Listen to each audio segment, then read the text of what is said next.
بسم الله، معاكي قناة مطبخ فوفا. النهاردة جاية اقدم لك اصابع البسكوت بالشوكولاتة بطريقة سهلة جدا وبسيطة، مكونات موجودة في كل بيت. زي ما انت شايفة كده انا مزيناها بطريقة سهلة جدا، بإذن الله هتعجبك، هتشرفك قدام ضيوفك. طعمه حلو قوي ومقرمش، طريقته بسيطة. لو عايزة تعرفي عملناه ازاي، يلا نبدأ الفيديو ونقول بسم الله. بسم الله الرحمن الرحيم. دلوقتي هنبدأ في المكونات. اول حاجة عندي ربع كيلو من الدقيق 250 جرام، ربع كيلو من الدقيق يكون منخول. عندي 3/4 كوباية سكر بودرة وبيضة، وعندي كوباية الا ربع من الزبدة، وذرة ملح وفانيليا. دي المكونات بتاعة الوصفة النهاردة.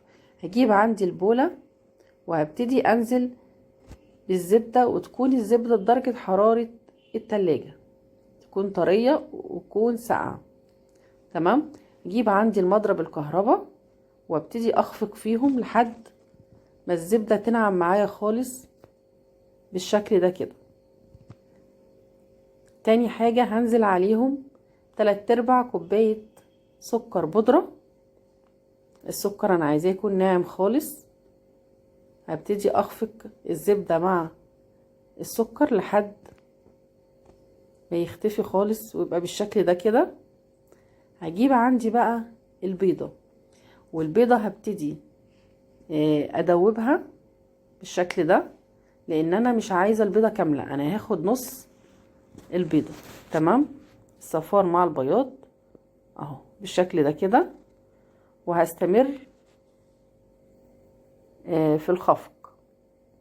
هجيب عندي الاول ذرة الفانيليا، هبتدي انزل فيها كده، واجيب عندي بقى المضرب وابتدي اخلط المكونات كلها مع بعضها زي ما انت شايفة بالشكل ده. لو اول مرة تشوفيني يلا اشتركي عندي وفعلي الجرس علشان كل جديد يوصلك بإذن الله من وصفاتي. نزلت بعد كده بربع كيلو الدقيق مع ذرة الملح. هبتدي بقى ألم في العجينة بالشكل ده كده. احنا ما بنعجنش البسكوت خالص، احنا بنبتدي نلمه بالشكل ده كده اهو.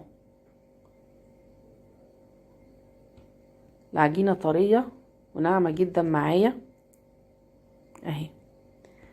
هبتدي اجمعها بقى وهسيبها في التلاجة لمدة ربع ساعة. لازم ترتاح شوية عشان تقدري تقطعي منها وتشكليها اهي كده. انا العجينة بقت جاهزة عندي، هدخلها التلاجة وبعد ربع ساعة بالظبط هطلعها وابتدي اشتغل فيها. بعد ما طلعتها من التلاجة العجينة ارتاحت اهيت. هبتدي بقى اطلعها من البولة وهنبتدي نقطعها ل4/4 بالشكل ده اهو. تبقى سهلة جدا معايا في التشكيل. بعد ما دخلناها التلاجة ارتاحت. احنا هنعمل اصابع بسكوت، لو حابة تعملي اي اشكال تانية زي ما تحبي، بس دي الوصفة بتاعتنا النهاردة. هبتدي اعمل اصابع البسكوت بالشكل ده كده اهو. عملت رول رفيع، وهجيب عندي السكينة او القطاعة وابتدي اقطع على شكل صوابع بالشكل ده كده. الحجم بقى اللي انت عايزاه، ممكن تطولي شوية ممكن تقصري زي ما تحبي اهو. هجيب بقى عندي صينية تكون مفرودة فيها ورقة زبدة، وابتدي ارص اصابع البسكوت بالشكل ده. سهل جدا وبسيط، مش هياخد معاكي وقت خالص ولا بيحتاج تخمير ولا اي حاجة. مجرد ما تعجنيه هيرتاح ربع ساعة في التلاجة، وبعد كده نبتدي نقطعه ونشكله مع بعض بالشكل ده كده اهو. بصي سهل جدا، ومش عايزة اقولك طعمه بجد بيطلع مقرمش وطعمه حلو قوي. هي العجينة بتاعته قريبة شوية من عجينة الصابليه اهو. تمام. هبتدي بقى اقطع بقية العجين اللي عندي واوريهولك بعد ما اخلصه اهو. زي ما انت شايفة كده انا هدخله الفرن على درجة حرارة 180 درجة.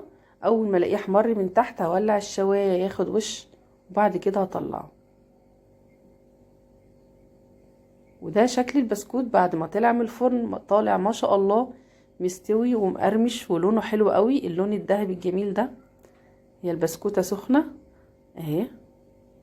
هسيبه بقى لما يبرد خالص، وبعد كده هبتدي ازينه معاكي بالشوكولاتة. دلوقتي انا محضرة عندي البسكوت بعد ما برد اهو.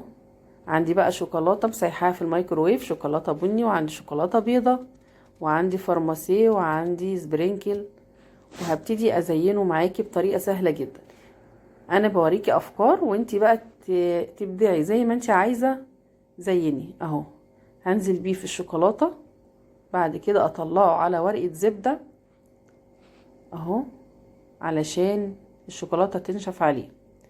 لو ما عندكيش ورق زبدة ممكن كيس بلاستيك وتفرديه وتبتدي ترصي عليه البسكوت اهو.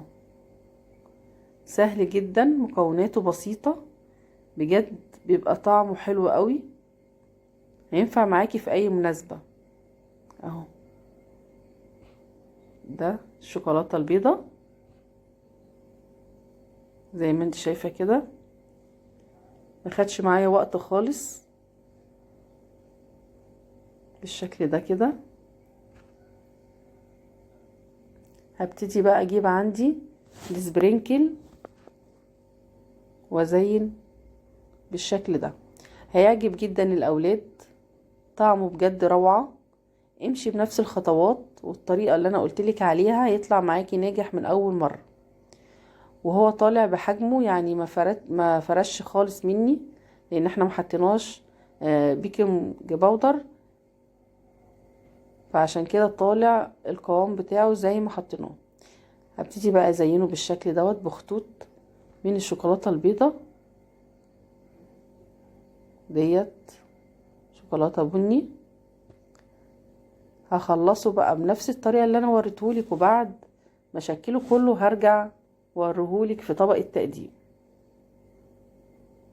وده شكل البسكوت بعد ما زينته، بجد طالع شكله روعة ما شاء الله. طريقته سهلة جدا وبسيطة، طعمه بجد روعة، طعمه حلو قوي. البسكوتة نفسها ناعمة، التزيين بتاعه سهل وبسيط، مكوناته موجودة في كل بيت زي ما انت شايفة بالشكل ده. لو عجبك يلا نفذيه، ما تنسيش اللايك والاشتراك في القناة وتفعيل الجرس علشان كل جديد يوصلك من قناة مطبخ فوفا. وانتظريني في وصفات تانية كتير بإذن الله هتعجبك. وما تنسيش اللايك والشير، وألف هنا وشفا. باي باي.